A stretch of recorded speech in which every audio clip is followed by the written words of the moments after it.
La rata, de Stephen King. Por lo común, Drew Larson concebía las ideas para sus cuentos en las ocasiones cada vez más infrecuentes en que siquiera las concebía.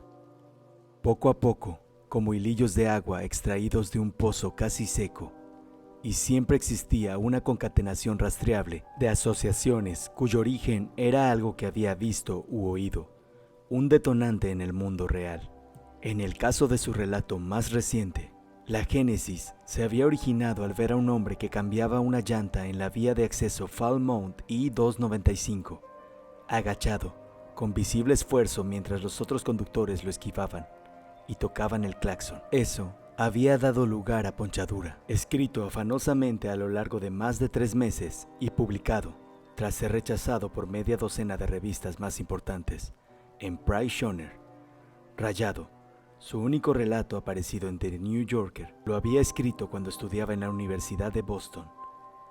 Para la semilla se sembró una noche mientras escuchaba la emisora de radio universitaria en su departamento. El DJ, un estudiante, había puesto How Low the Low de Led Zeppelin y el disco estaba rayado. El mismo fragmento de la canción se repitió durante casi 45 segundos, hasta que el muchacho sin aliento quitó el disco y soltó: «Perdonen amigos, estaba cagando». Había escrito Rayado hacía 20 años. Había publicado Ponchadura hacía 3. En medio se sucedían otros 4 relatos. Todos rondaban las 3000 palabras. Todos le habían exigido meses de trabajo y revisión. Nunca había llegado a escribir una novela. Lo había intentado, pero nada. Ya prácticamente había renunciado a esa ambición. Sus 2 primeros empeños en narrativa de formato largo le habían ocasionado problemas. El último intento le había causado graves problemas. Había quemado el manuscrito y a punto estuvo de quemar también la casa. Ahora de pronto, esta idea se le presentaba de forma íntegra. Se le presentaba como una locomotora, largo tiempo esperada, que tiraba de un convoy de numerosos y magníficos vagones. Lucy le había pedido que se acercara en coche a Speck's Deli a comprar sándwiches para el almuerzo. Era un hermoso día de septiembre, y él contestó que preferiría ir a pie. Ella sintió con un gesto de aprobación y dijo que su cintura se lo agradecería. Después, él se preguntó si su vida habría sido muy distinta en caso de que hubiera manejado la Suburban o el Volvo. Tal vez nunca le habría llegado esa idea. Tal vez nunca habría ido a la cabaña de su padre. Casi con toda seguridad, nunca habría visto a la rata. A medio camino de Speck's, mientras esperaba el semáforo de la esquina de Main con Springs, llegó la locomotora. La locomotora era una imagen tan nítida como la realidad. Drew se quedó embelesado observándola a través del cielo. Un estudiante le dio un codazo. «Oiga, ya está en verde». Drew no le prestó atención. El estudiante lo miró con extrañeza y cruzó la calle. Drew siguió plantado en la banqueta cuando el verde dio paso al rojo y este volvió a dar paso al verde, aunque eludía las novelas del oeste, a excepción del incidente de Oxbow y la brillante El hombre malo de Body de Dr. Rowe, y apenas había visto películas de vaqueros desde la adolescencia. Lo que vio cuando hallaba la esquina de Main con Spring fue un salón del oeste. Pendía del techo un candil en forma de rueda de carreta con quinqués de queroseno en los radios. Drew incluso olía el petróleo. El suelo era de tablones. En el espacio al fondo del salón se distribuían 3 o 4 mesas de juego. Había un piano. El hombre que lo tocaba llevaba bombín, solo que en ese momento no tocaba. Se había vuelto para mirar lo que ocurría en la barra. De pie junto al pianista, también atento a la barra, un individuo de buena planta sostenía un acordeón contra el estrecho torso. Y junto a la barra, un joven con uno de esos trajes caros propios del oeste mantenía un arma contra la sien de una chica con un vestido rojo, tan escotado que solo un holán de encaje le ocultaba los pezones. A estos 2 personajes, Drew los veía 2 veces, una en el sitio donde se encontraban y otra reflejados en el espejo de detrás. Eso era la locomotora. La seguía el tren completo.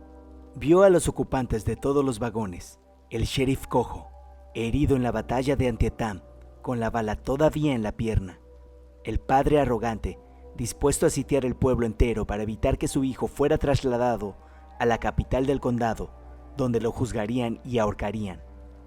Los sicarios del padre, apostados en las azoteas con sus rifles, estaba todo allí. Cuando llegó a casa, Lucy, nada más verlo, dijo: «Oh, ¿te ha pasado algo? ¿Has tenido una idea?» «Es una idea», contestó Drew. «Una buena idea, quizá la mejor de mi vida. Un relato». Él supuso que eso era lo que Lucy esperaba. Lo que no esperaba era otra visita de los bomberos, mientras ella y los niños permanecían en el jardín en pijama. «Una novela». Lucy dejó el sándwich con pan de centeno con jamón y queso. «Vaya».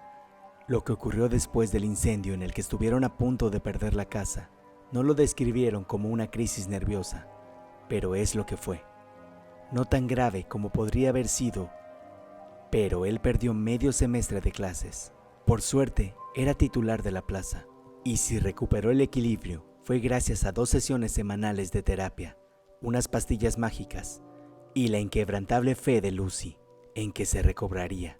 Aparte de los niños, claro, los niños necesitaban a un padre que no viviera atrapado en la interminable espiral de debo acabar y no puedo acabar.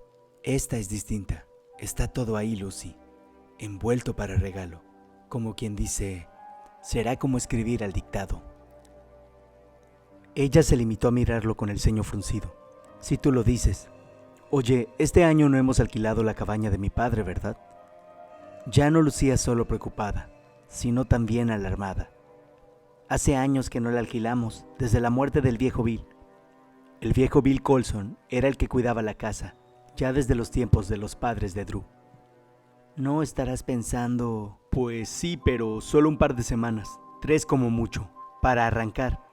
Puedes pedir a Alice que venga a ayudarte con los niños. Ya sabes que le encanta estar aquí y que los niños adoran a su tía. Volverá a tiempo de repartir caramelos contigo en Halloween. ¿No puedes escribir aquí? Claro que sí, en cuanto tenga el principio avanzado. Se llevó las manos a la cabeza como quien tiene una intensa jaqueca. Las primeras 40 páginas en la cabaña, solo eso. O tal vez sean 140. Así de rápido podría ir. La veo entera, repitió. Será como escribir al dictado. Tengo que pensármelo, dijo ella. Y tú también. De acuerdo, lo pensaré. Ahora cómete el sándwich. De pronto he perdido el apetito, contestó Lucy. Drew no lo había perdido. Comió el resto del suyo y luego casi todo el de ella. Esa tarde fue a ver a su antiguo jefe de departamento, Al Stamper. Se había retirado súbitamente al final del semestre de primavera, dejando vía libre a Arlene Upton, también conocida como la bruja mala del teatro isabelino, para ocupar por fin el puesto de autoridad que durante tanto tiempo había deseado. No, codiciado. Nadine Stamper dijo a Drew que Al estaba bebiendo té helado y tomando el sol en el jardín trasero. Parecía tan preocupada como Lucy cuando Drew dejó caer la idea de irse a la cabaña. De TR-90 durante alrededor de un mes, y cuando Drew salió al jardín entendió por qué. También comprendió por qué Al Stamper, que había dirigido el departamento de literatura inglesa como un déspota benévolo durante 15 años, había abandonado el cargo de repente. «No te quedes ahí pasmado y ven a tomar té», dijo Al. «Tienes ganas y lo sabes». Al siempre creía saber qué quería la gente. Arlene Upton lo aborrecía, en gran medida porque, por lo general, Al sabía qué quería la gente. Drew tomó asiento y tomó el vaso. «¿Cuántos kilos has bajado, Al?» 13. Sé que parecen más, pero es porque antes estaba en mi peso. Es de páncreas. Vio la expresión de Drew y alzó el dedo que utilizaba para atajar las discusiones en las reuniones de claustro. Aún no hace falta que tú o Nadine o quien sea se pongan a redactar la necrológica. Los médicos lo detectaron relativamente pronto. Hay mucha confianza. Drew no vio a su viejo amigo muy confiado, pero se lo calló. No hablemos más de mí. Hablemos de la razón que te trae por aquí. ¿Has decidido ya a qué vas a dedicar tu año sabático? Drew le dijo que quería probar de nuevo en escribir una novela. Esta vez afirmó, estaba casi seguro de que podía sacarla adelante. Convencido, de hecho. Eso mismo dijiste sobre la aldea de la colina, señaló Al. Por poco tu trenecito descarriló cuando el proyecto se torció. Hablas como Lucy, repuso Drew. No me lo esperaba. Al se inclinó hacia adelante. Escúchame, Drew. Eres un profesor excelente y has escrito algunos relatos magníficos. Media docena, lo interrumpió Drew. Avisa al libro Guinness de los récords. Al le quitó importancia con un gesto. Rayado. Se incluyó en la antología de mejores relatos. Sí, dijo Drew, la que seleccionó Dr. Rowe, que ya lleva unos años muerto. Muchos buenos escritores han creado solo relatos, insistió Al. Poe, Chekhov, Carver. Y aunque sé que tiendes a apartarte de la narrativa popular, en esa misma dirección van Saki y yo, Henry, Harlan Ellison en tiempos modernos. Todos ellos pasaron con creces de la media docena, y Al, se trata de una gran idea, de verdad. ¿Quieres contármela por encima, al ojo de dron, por así decirlo? Observó a Drew. No quieres, ya veo que no. Drew, que era precisamente eso lo que estaba deseando, porque era fenomenal, casi perfecta, negó con la cabeza. Mejor no airearla. Creo que voy a retirarme un tiempo a la vieja cabaña de mi padre. Lo justo para ponerla en marcha. Ah, ¿en TR-90? ¿La Conchichina? En otras palabras, ¿qué opina Lucy de eso? No le entusiasma, pero su hermana le ayudará con los niños. No son los niños lo que le preocupa a Drew. Creo que eso ya lo sabes. Drew no dijo nada. Pensó en el Salón del Oeste. Pensó en el sheriff. Ya tenía el nombre del sheriff. Era James Averill. Al tomó un sorbo de té y luego dejó el vaso junto a un maltratado ejemplar de El Mago de Faules. Drew imaginó que había subrayado en todas las páginas verde para los personajes, azul para el tema, rojo para las frases que Al consideraba dignas de mención. Aún le brillaban los ojos azules, pero ahora los tenía también una pizca acuosos y ribeteados. A Drew no le gustó la idea de estar viendo cómo se acercaba la muerte en esos ojos, pero pensó que posiblemente así era. Al se inclinó hacia adelante y juntó las manos entre los muslos. Dime una cosa, Drew. Dime, ¿por qué esto es tan importante para ti? Esa noche, después de hacer el amor, Lucy le preguntó si de verdad tenía que irse. Drew se detuvo a pensarlo de verdad. Ella se lo merecía. Eso y mucho más había permanecido junto a él, y él en su mala época se había apoyado en ella. Lo expresó llanamente. Luz, esta podría ser mi última oportunidad. Se produjo un largo silencio en el lado de la cama que ocupaba Lucy. Drew esperó conscientemente de que ella, si ella se ponía a que se fuera, acataría sus deseos. Finalmente Lucy dijo: De acuerdo, lo quiero por ti, pero me asusta un poco, no te voy a mentir. ¿De qué tratará? ¿O no quieres contármelo? Sí quiero, me muero de ganas de soltarlo, pero es mejor dejar que se acumule la presión. Mientras no vaya de profesores que tienen aventuras con las mujeres de los otros profesores, beben más de la cuenta y tienen crisis de la mediana edad. En otras palabras, mientras no sea como la aldea de la colina. Ella le dio un codazo. Tú lo has dicho, señor mío, no yo. No tiene nada que ver con eso. ¿No puedes esperar, cielo, una semana, solo para tener la seguridad de que es algo real? Y bajando la voz añadió: ¿por mí? Él no quería. Quería viajar al norte al día siguiente y empezar a escribir al otro, pero solo para tener la seguridad de que es algo real. Tal vez no fuese tan mala idea. Eso sí es posible. De acuerdo, bien. ¿Y te marchas al norte? ¿Estarás bien? ¿Me lo juras? Estaré perfectamente. Drew vio el brillo fugaz de sus dientes cuando sonrió. Eso dicen siempre los hombres, ¿no? Si no sale bien, volveré. Si la situación empieza a parecerse, ya me entiendes. A eso ella no respondió. O bien porque él le creyó, o bien porque no le creyó. En cualquier caso, no había conflicto. No iban a discutir al respecto, y eso era lo importante. Pensaba que Lucy ya se había dormido, o estaba a punto, cuando le hizo la misma pregunta que Al Stamper. Nunca se lo había preguntado antes, ni durante sus 2 primeras intentonas con narrativa larga, ni siquiera durante la constante calamidad que fue la aldea de la colina. ¿Por qué es tan importante para ti escribir una novela? ¿Es por el dinero? Porque con tu salario y los trabajos de contabilidad que a mí me van saliendo, nos va bien. ¿O es por el prestigio? Ni lo uno ni lo otro, ya que no existe la menor garantía de que llegue a publicarse, y si acabara en el cajón de un escritorio como tantas malas novelas, en cualquier parte de este mundo nuestro, me daría igual. En cuanto estas palabras salieron de su boca, comprendió que era la verdad. ¿Entonces qué? A Al le había hablado de la culminación y de la emoción de explorar un territorio ignoto. Eso no acababa de creérselo del todo, pero sabía que complacería a Al, un romántico en secreto. Con Lucy, esas bobadas no servían. Tengo las herramientas, dijo por fin. Y tengo el talento, así que podría ser buena, incluso podría ser comercial. Si es que entiendo el significado de esa palabra en lo que se refiere a narrativa. Que sea buena me importa, pero no es el principal. No es lo más importante. Se volvió hacia ella, le tomó las manos y apoyó la frente contra la suya. Necesito terminar. Solo eso. A eso se reduce. Después podré escribir otra, y con mucho menos Storm and Drag, o dejarlo correr. Tanto lo uno como lo otro me parecería bien. En otras palabras, pasar la página. No, había utilizado esa expresión con Al, pero solo porque Al podía entenderla y aceptarla. Es otra cosa, algo casi físico. ¿Recuerdas cuando Brandon se atragantó con aquel tomate de cherry? Nunca lo olvidaré. Bran tenía 4 años. Estaban comiendo en el Country Kitchen de Gates Falls.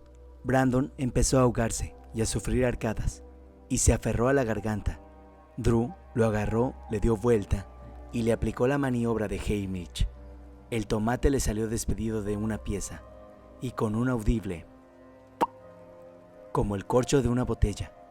No sufrió ningún daño, pero Drew nunca olvidaría la expresión de súplica de los ojos de su hijo al darse cuenta que no podía respirar. Y suponía que Lucy tampoco lo olvidaría. Esto es lo mismo, dijo Drew, solo que lo tengo atascado en el cerebro, no en la garganta. No es que esté asfixiándome exactamente, pero no tengo aire suficiente. Necesito terminar. De acuerdo, dijo ella, y le dio unas palmas en la mejilla. ¿Lo entiendes? No, respondió Lucy. Pero tú sí, y supongo que con eso basta. Ahora voy a dormirme. Se volvió de costado. Drew permaneció despierto durante un rato, pensando en un pueblo pequeño del oeste, una parte del país donde nunca había estado, aunque eso era intrascendente. Su imaginación lo llevaría allí, no le cabía la menor duda. Cualquier investigación necesaria podía dejarse para más tarde, en el supuesto, claro, de que transcurrida una semana la idea no se hubiera convertido en un espejismo. Finalmente se durmió y soñó con un sheriff cojo, un hijo inútil y haragán encerrado en un calabozo no mayor que una caja de galletas, hombres apostados en las azoteas, un pulso que no duraría, que no podía durar. Soñó con Bitter River, Wyoming. La idea no se convirtió en un espejismo, cobró fuerza, nitidez, y una cálida mañana de octubre, al cabo de una semana, Drew cargó 3 cajas de provisiones, básicamente comida enlatada, en la parte de atrás de la vieja Suburban que utilizaban como segundo vehículo. A eso siguió una bolsa de lona con ropa y artículos de baño. A la bolsa le siguieron la computadora y la gastada funda que contenía la vieja máquina de escribir portátil de su padre, una Olympia que se llevaba de reserva. No se fiaba del suministro eléctrico. En TR, cuando soplaba el viento, tendían a caerse los cables. Y los municipios no incorporados eran el último sitio donde se restablecía la corriente después de un apagón. Había dado un beso de despedida a los niños antes de que se marcharan al colegio. La hermana de Lucy estaría allí para recibirlos cuando volvieran a casa.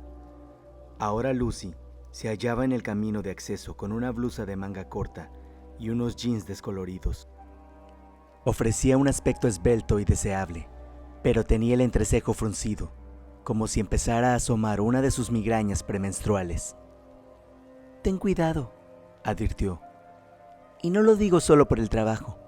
Entre principios de septiembre y la temporada de caza, La zona norte se vacía y a 70 kilómetros de Presque Isle no hay cobertura de celular. Si te rompes una pierna paseando por el bosque o te pierdes... Cielo, yo no me meto en el bosque. Cuando paseo, si es que paseo, me quedo en la carretera. La observó con más detenimiento y no le gustó lo que vio. No era solo por el entrecejo fruncido, en sus ojos se traslucía cierto recelo. Si necesitas que me quede, me quedo, solo tienes que decirlo. ¿De verdad te quedarías?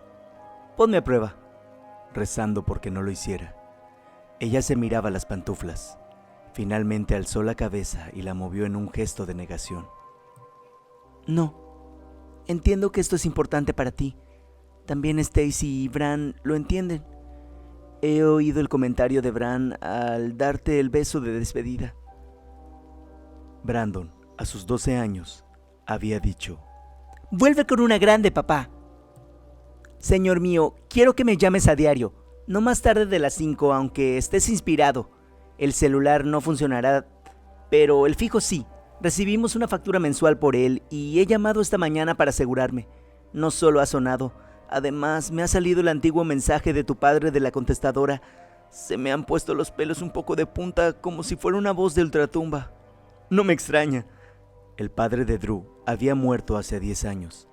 Habían conservado la cabaña que a veces utilizaban ellos mismos, y más adelante alquilaron a partidas de caza hasta que el viejo Bill, el que cuidaba la casa, murió. Después de eso, ya no se tomaron la molestia.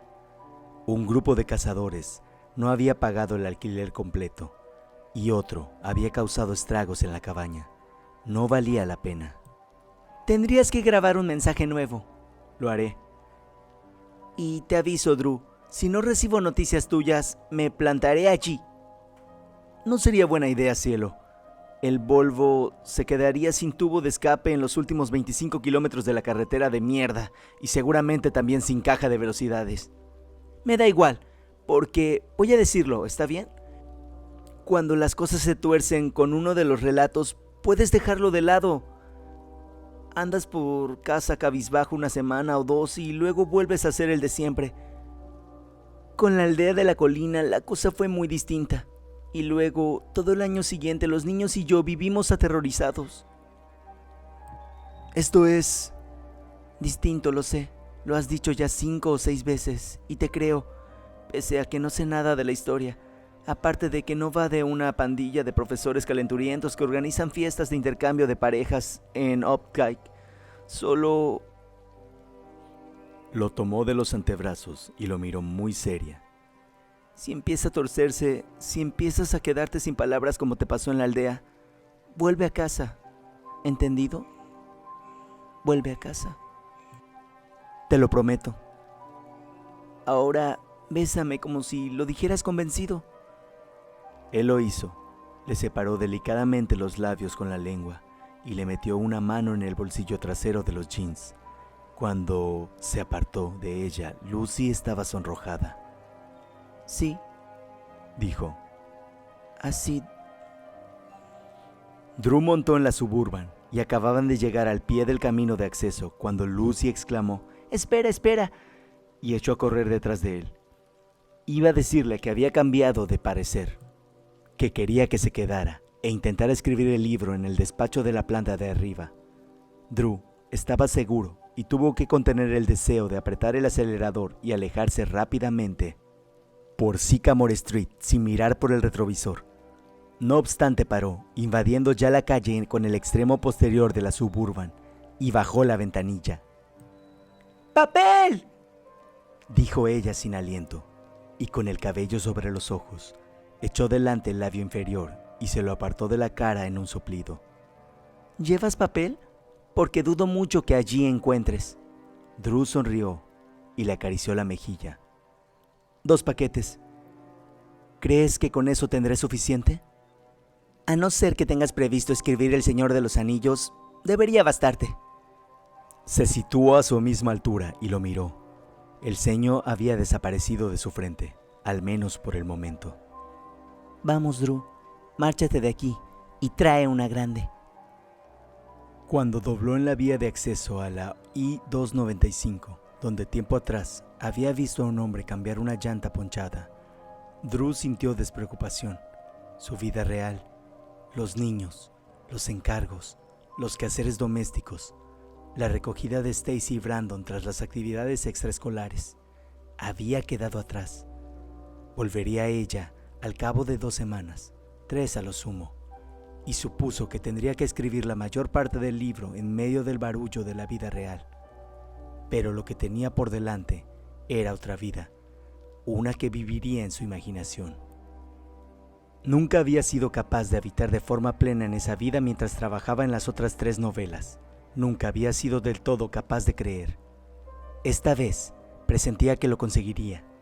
Su cuerpo estaría en aquella cabaña sencilla y austera de los bosques de Maine, pero el resto de él se hallaría en el pueblo de Bitter River, Wyoming, donde un sheriff cojo y sus 3 ayudantes amedrentados afrontaban la misión de proteger a un joven que había matado a sangre fría a una mujer, aún más joven, delante de al menos 40 testigos.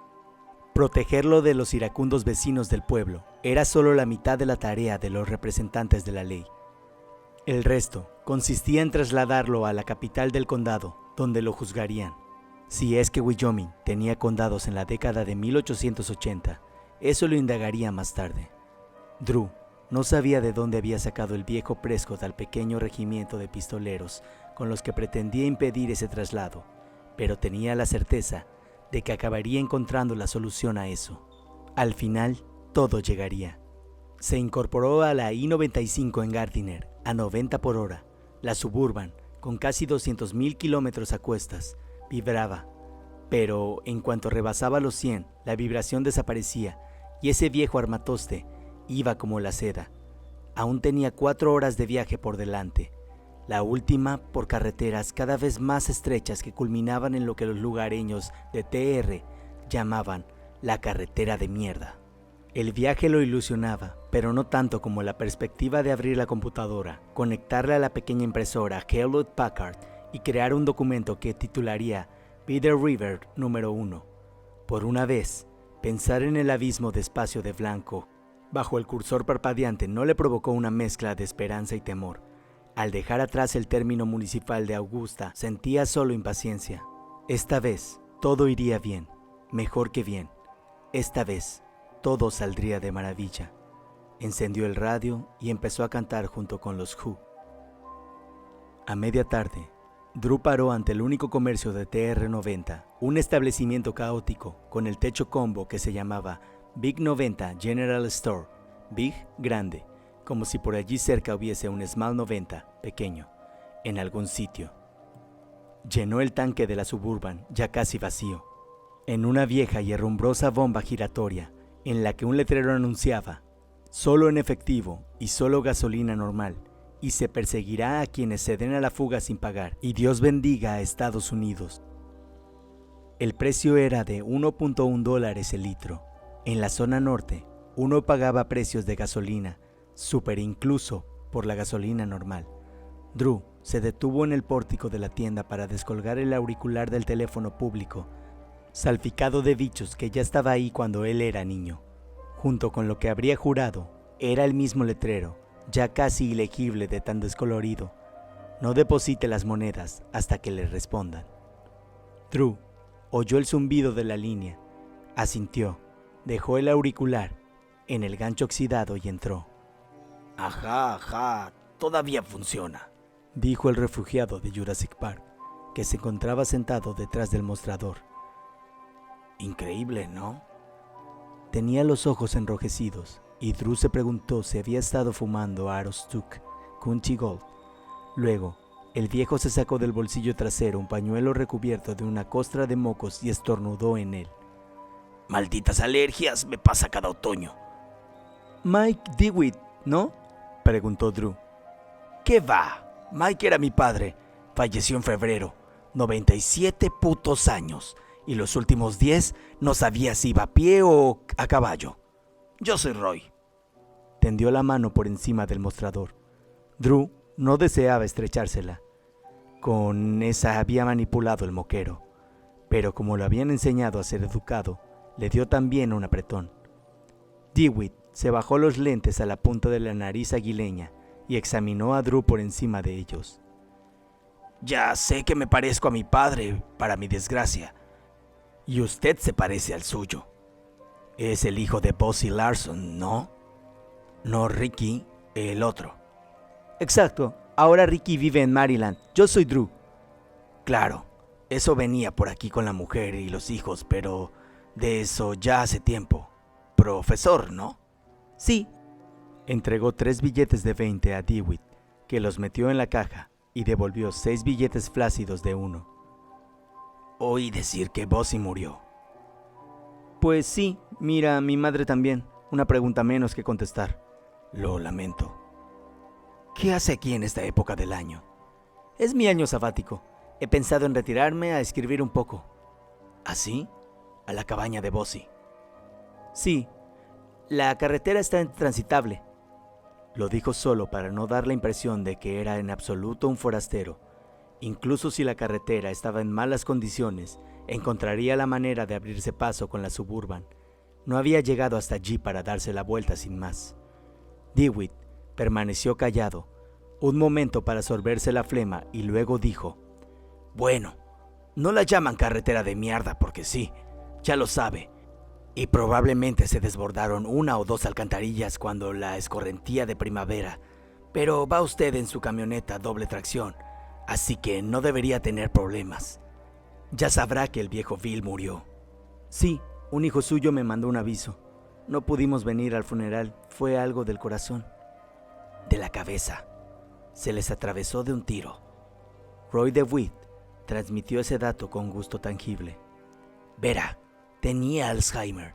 La policía encontró una libreta en la guantera con muchas cosas escritas. Direcciones, números de teléfono, el nombre de su mujer, incluso el nombre del puto perro. No lo aceptó, para que me entienda. Dios mío, dijo Drew. ¡Qué horror! Y lo era. Bill Colson había sido un hombre amable y considerado, que iba siempre bien peinado y con la camisa remetida, oliendo a Old Spice, siempre pendiente de informar sin demora al padre de Drew, y más tarde al propio Drew, de las reparaciones necesarias y de su costo. Ajá, y si no sabe eso, supongo que tampoco sabrá que se mató delante de su cabaña. Drew lo miró con asombro. ¿En serio? Yo no bromearía con eso. Reapareció el pañuelo, más húmedo y asqueroso que nunca. DeWitt estornudó en él. Con una cosa así, pues sí. Estacionó la camioneta, se plantó el cañón de su 30-30 debajo del mentón y apretó el gatillo. La bala lo atravesó y rompió el vidrio trasero. El alguacil Griggs estaba justo donde está usted ahora cuando me lo contó. Dios bendito, dijo Drew, y de repente algo cambió en su mente. En lugar de sostener la pistola contra la sien de la chica del salón de baile, Andy Prescott, el hijo Haragán, apuntaba ahora su barbilla, y cuando apretara el gatillo, la bala saldría por detrás del cráneo y rompería el espejo situado al otro lado de la barra. Utilizar el relato de ese anciano carroñero sobre la muerte del viejo Bill en su propia novela tenía sin duda alguna oportunismo, incluso de vil explotación, pero eso no iba a disuadirlo. La escena era demasiado buena. Penoso desde luego, dijo DeWitt. Intentaba aparentar tristeza, quizá incluso una actitud filosófica, pero en su voz se advertía un inconfundible regodeo. También él se daba cuenta cuando algo era muy bueno, pensó Drew. Pero al menos así sabemos que el viejo Bill se mantuvo fiel a sí mismo hasta el final. ¿A qué se refiere? Me refiero a que montó el estrópico de la camioneta, no en la cabaña de Bossy. Él nunca habría hecho una cosa así, al menos mientras le quedara un poco de cordura. Empezó a atacarse y a resoplar otra vez, y se apresuró a sacar el pañuelo, pero esta vez no llegó a tiempo de capturar todo el estornudo, que fue jugoso. Él cuidaba de aquello, ¿entiende? 8 kilómetros al norte de Big 90 desaparecería el asfalto. Después de otros 8 kilómetros de lodo compactado con manchas de aceite, Drew llegó a una bifurcación. Tomó a la izquierda por una pista de tosca grava que golpeaba y repiqueteaba a los bajos de la Suburban. Esa era la carretera de mierda, sin el menor cambio desde su infancia, por lo que podía ver. En 2 ocasiones tuvo que aminorar la velocidad a 5 u 8 kilómetros por hora, a fin de superar rieras, allí donde en efecto las alcantarillas se habían desbordado con la escorrentía de primavera. En otras 2 ocasiones tuvo que parar, bajarse y apartar árboles caídos en la carretera. Por suerte, eran abedules y pesaban poco. Uno se partió en sus manos. Llegó a la cabaña de los Cuyum, vacía, tapiada con el paso cortado mediante una cadena, y a partir de ahí empezó a contar los postes de teléfono y electricidad, tal como hacían Ricky y él de niños. Unos cuantos se hallaban ladeados, en precario equilibrio a estribor o a babor, pero seguía habiendo exactamente 66 entre la cabaña de los Cuyum y el camino invadido por la maleza. También cortado el paso con una cadena, donde un cartel pintado por Lucy cuando los niños eran pequeños anunciaba Chess Larson. Más allá de ese camino, como él sabía, había otros 17 postes que terminaban en la cabaña de los Farrington, a orillas del lago Agelvemo. Más allá de la cabaña de los Farrington se extendía una enorme franja de bosque sin suministro eléctrico, al menos 150 kilómetros a cada lado de la frontera canadiense. A veces, Ricky y él iban a mirar lo que llamaban el último poste. Ejercía cierta fascinación en ellos. Más allá, no existía nada para mantener a raya la noche. Drew había llevado una vez a Stacy y a Brandon a ver el último poste y no había pasado por alto la expresión que cruzaron como diciendo, ¿y qué? Daban por supuesto que la electricidad, además el wifi, continuaba eternamente. Se bajó del Suburban y forcejeando con la llave de uno a otro lado hasta que por fin giró, abrió el candado de la cadena. Debería haber comprado 3 en 1 en la tienda, pero uno no podía pensar en todo. El camino de acceso tenía casi 500 metros de largo y las ramas rozaron los flancos y el techo de la Suburban, desde el principio hasta el final. En lo alto pendían 2 cables, uno para la electricidad y otro para el teléfono. Recordó que antiguamente estaban tensos, pero ahora colgaban combados a lo largo de la diagonal trazada en su día desde la carretera por la compañía eléctrica del norte de Maine. Llegó a la cabaña, se veía desolada, olvidada. La pintura verde se descascaraba. Ahora que Bill Colson no estaba ahí para dar otra mano, el tejado de acero galvanizado estaba cubierto de pinocha y además de hojarasca, y la antena parabólica en lo alto, la concavidad llena también de hojas. Parecía un chiste. Allí en medio del bosque se preguntó si Luz había estado pagando los recibos mensuales por la antena además de por el teléfono. En tal caso, probablemente había sido tirar el dinero porque dudaba que funcionasen. Dudaba asimismo que DirecTV devolviera el importe de los recibos con una nota en la que comunicara: le reembolsamos el pago porque su antena se ha ido a la mierda. El pórtico presentaba un aspecto maltrecho, pero parecía bastante sólido, aunque eso no convenía darlo por sentado. Debajo, vio una lona verde descolorida que cubría lo que supuso Drew. Era una carga o 2 de leña, tal vez la última que el viejo Bill se llevó. Salió y se detuvo junto a la Suburban, con una mano apoyada en el cofre caliente. En algún sitio graznó un cuervo. A lo lejos, contestó otro cuervo. Aparte del murmullo del arroyo de Godfrey, en su descenso hacia el lago no se oía nada. Drew se preguntó si habría estacionado en el mismo lugar donde Bill Colson estacionó su camioneta para volarse los sesos. No existía la escuela de pensamiento, quizá en la Inglaterra medieval, que sostenía que los fantasmas de los suicidas se veían obligados a permanecer allí donde habían puesto fin a su vida. Se encaminó hacia la cabaña diciéndose, a modo de reprimenda, que era demasiado mayor para historias de fogata de campamento, cuando oyó algo avanzando hacia él. Lo que surgió de la cortina de pinos que se alzaba entre el claro de la cabaña y el arroyo no era un fantasma ni un zombi, sino una cría de alce que se tambaleaba sobre las patas absurdamente largas. Llegó hasta el pequeño cobertizo de las herramientas contiguo de la casa, y al ver a Drew se detuvo. Se miraron, y Drew pensó que el alce, fuera joven o adulto, se hallaba entre las criaturas más feas e inverosímiles creadas por Dios. Y a saber qué pensó la cría. Aquí estás a salvo, muchacho, dijo Drew en voz baja, y la cría levantó las orejas. A continuación, se oyó más barullo, mucho más estridente, y la madre del pequeño alce se abrió paso a través de los árboles. Le cayó una rama en la cabeza y se la sacudió. Miró fijamente a Drew, agachó el testuz y escarbó con la pata en la tierra. Echó atrás las orejas y las aplanó contra la cabeza. Se propone embestirme, pensó Drew. Me ve como una amenaza para su cría y se propone embestirme. Pensó en echar a correr hacia la Suburban, pero quizá probablemente estaba demasiado lejos, y si echaba a correr, aún alejándose de la cría, quizá la madre reaccionase mal. Se limitó, pues, a quedarse donde estaba, intentando transmitir pensamientos apaciguadores al animal de más de 400 kilos que se hallaba a menos de 30 metros de distancia. No tienes de qué preocuparte, mamá, soy inofensivo. Ella lo observó durante unos 15 segundos tal vez, con la cabeza inclinada, escarbando en la tierra con una pezuña. A él le pareció más tiempo.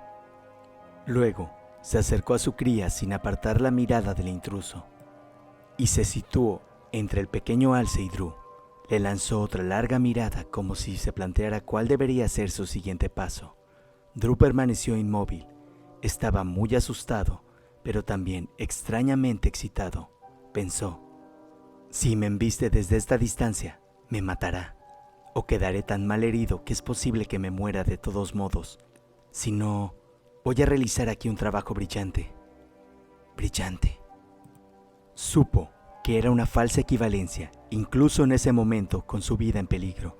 Bien podría haber sido un niño convencido de que recibiría una bicicleta de regalo de cumpleaños si determinada nube ocultaba el sol, pero al mismo tiempo presintió que era totalmente cierto.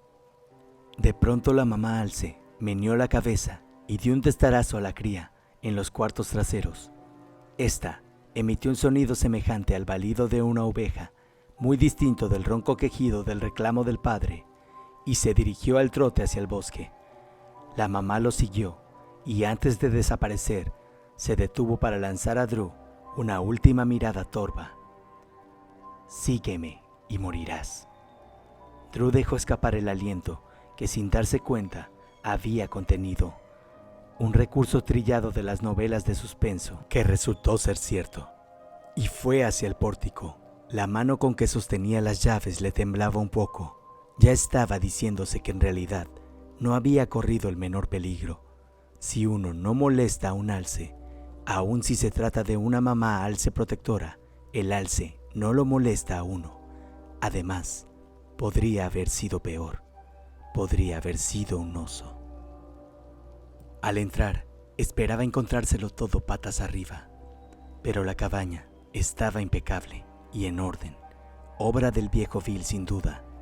Incluso era posible que hubiera ordenado todo por última vez el día que se quitó la vida. El viejo tapete de Aggie Larson seguía en el centro del salón, con el contorno raído, pero por lo demás indemne.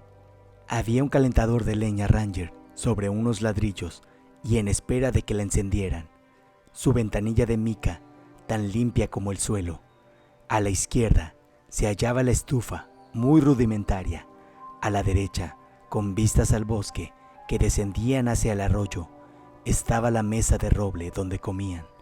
Ocupaban el fondo del salón del sofá combado, un par de sillones y una chimenea que Drew no tenía intención de encender, a saber cuánta creosota se había acumulado en el tiro, aparte de fauna, ratones, ardillas y murciélagos.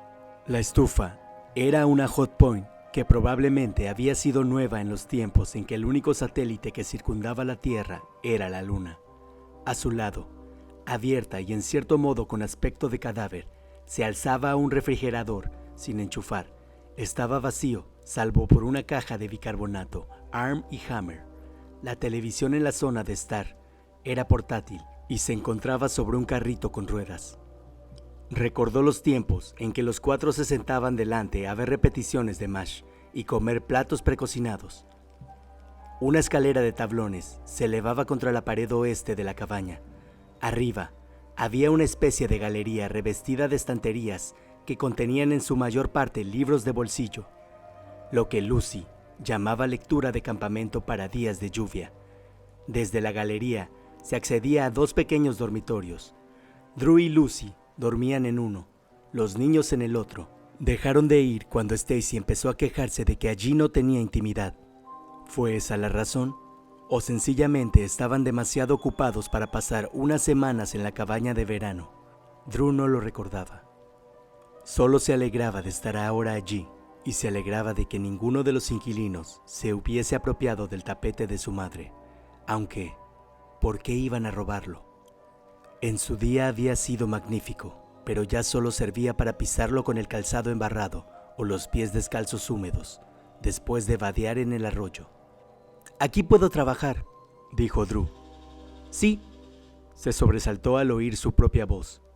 Tenso aún tras el cruce de miradas con mamá Alce, supuso, y se echó a reír. No necesitaba probar la electricidad, porque veía los destellos del piloto rojo en el viejo contestador automático de su padre, pero accionó el interruptor de las luces del techo de todos modos, pues la luz de la tarde empezaba a declinar. Se acercó al contestador y oprimió play. «Soy Lucy, Drew». La voz sonó vacilante, como si procediera de 20,000 leguas debajo del mar, y Drew recordó que esa vieja contestadora era en esencia un cassette. Lo asombroso era que aún funcionara. «Son las 3:10 y estoy un poco preocupada. ¿Has llegado ya? Llámame en cuanto puedas». A Drew le hizo gracia y a la vez lo irritó. Había viajado hasta allí para evitar distracciones y nada necesitaba menos que tener a Lucy mirando por encima de su hombro durante las 3 semanas siguientes. Aún así, supuso que su preocupación era justificada. Podría haber sufrido un accidente en el camino o una descompostura en la carretera de mierda. Ciertamente, podría preocuparle que él se hubiera trastornado a causa de un libro que ni siquiera había empezado a escribir. Al pensar eso, rememoró una conferencia que el Departamento de Literatura había patrocinado hacía 5 o 6 años. Jonathan Franzen habló a una sala con el aforo completo sobre la creación artística en el oficio de novelista. Había dicho que la culminación de la experiencia de escribir una novela se producía en realidad antes de que el escritor comenzara, cuando todo se hallaba aún en su imaginación. Incluso los elementos que están más claros en tu mente se pierden en la transcripción, había dicho Franzen. Drew recordó haber pensado que resultaba bastante egocéntrico de su parte dar por sentado que su experiencia era el caso general. Drew descolgó el auricular, el viejo modelo en forma de mancuerna negro y asombrosamente pesado. Oyó un tono estable en la línea y llamó a Lucy al celular. «Ya estoy aquí», dijo. «Ningún problema». «Ah, bien. ¿Qué tal la carretera? ¿Qué tal la cabaña?» Charlaron un rato y luego habló con Stacy, que recién llegaba del colegio. Exigió el teléfono. Luego habló otra vez Lucy y le recordó que cambiara el mensaje del contestador porque le ponía los pelos de punta. «Solo puedo prometerte que lo intentaré. Este aparato debió ser lo último en los años 70, pero de eso hace casi medio siglo». «Haz lo que puedas. ¿Has visto algún animal?» Drew pensó en mamá Alce, con la cabeza inclinada, como si estuviera decidiendo si embestirlo y pisotearlo hasta matarlo. «Unos cuantos cuervos y poco más. Oye, Luz, quiero meter mis cosas antes de que se ponga el sol. Luego te llamo. ¿Estaría bien a las 7:30? Así podrás hablar con Brandon, que para entonces ya habrá vuelto. Ha ido a cenar a casa de su amigo Randy». «Entendido». «¿Algo más que informar?» Quizá se percibiera preocupación en su voz, o quizá fuera solo las imaginaciones de Drew. «No, todo en orden en el frente occidental. Te quiero, cielo». «Y yo a ti». Colgó el curioso auricular anticuado y habló a la cabaña vacía. «Ah, espera, cariño. Otra cosa, cariño». El viejo Bill se voló la cabeza justo delante de la puerta. Y para su propia sorpresa, se echó a reír. Para cuando hubo metido el equipaje y las provisiones, pasaban de las 6 y tenía hambre. Probó la llave de la cocina y después de unos cuantos resoplidos y golpetazos en las cañerías, empezó a salir el agua turbia a borbotones, que finalmente, mano fría, clara y uniforme, llenó un cazo, encendió el hot point al oír el zumbido grave del quemador grande, evocó otras comidas allí, y esperó a que el agua hirviera para añadir los espaguetis. También tenía salsa. Lucy había puesto un frasco de ragú en una de las cajas de víveres. Él se habría olvidado. Se planteó calentar una lata de chícharos y lo descartó. Estaba de campamento y comería al estilo campamento, aunque sin alcohol. No había llevado ninguna botella y no había comprado nada en Vic 90. Si el trabajo iba bien, como preveía, podría recompensarse con un pack de vodka la siguiente vez que visitase la tienda. Quizá incluso encontrara algo para una ensalada, aunque tenía la impresión de que en lo referente a hortalizas y verduras, Roy DeWitt tenía palomitas y salsa de pepinillos para hot dogs, y eso le bastaba y le sobraba. Quizá incluía algún que otro tarro de chucrut para aquellos con gustos exóticos. Mientras esperaba que el agua hirviese y a que la salsa se calentase, Drew encendió la televisión esperando ver solo nieve. En cambio, apareció una pantalla azul y el mensaje de DirecTV conectando. Drew tenía sus dudas al respecto, pero dejó que la televisión siguiera con lo suyo, en el supuesto de que estuviera haciendo algo. Mientras revolvía en uno de los armarios inferiores, la voz de Lester Holt sonó a todo volumen en la cabaña, sobresaltándolo, de tal modo que lanzó un grito y se le cayó la coladera que acababa de encontrar. Cuando se dio media vuelta, vio imágenes del noticiero de la noche de NBC, claras como el agua. Lester informaba sobre el último pastiche de Trump, y cuando pasó la noticia a Chuck Todd para que diera los detalles sucios, Drew tomó el control remoto y lo apagó. Le complacía saber que funcionaba, pero no estaba dispuesto a embarullarse la cabeza con Trump, el terrorismo o los impuestos. Hirvió un paquete entero de espaguetis y se los comió casi todos. En su mente, Lucy blandía un dedo en un gesto de desaprobación y mencionaba una vez más su creciente barriga de la mediana edad. Drew le recordó que se había saltado el almuerzo. Mientras lavaba sus escasos platos, pensó en Mamá Alce y el suicidio. ¿Cabía alguno de esos elementos en Bitter River? Mamá Alce probablemente no. El suicidio, quizá. Supuso que Franzen tenía cierta razón en cuanto a la etapa previa al momento de empezar a escribir de verdad una novela. Era una buena etapa, porque todo lo que veías y oías era posible leña para el fuego. Todo era maleable. La mente podía construir una ciudad, remodelarla, luego arrasarla. Todo ello mientras tú te dabas una ducha, te afeitabas u orinabas. En cambio, cuando comenzabas, todo eso cambiaba. Cada escena que escribías, cada palabra que escribías, limitaba un poco más tus opciones. Al final, eras como una vaca trotando por un estrecho conducto sin salida, trotando hacia la... No, no es así, de ninguna manera, dijo sobresaltado, de nuevo por el sonido de su propia voz. De ninguna manera.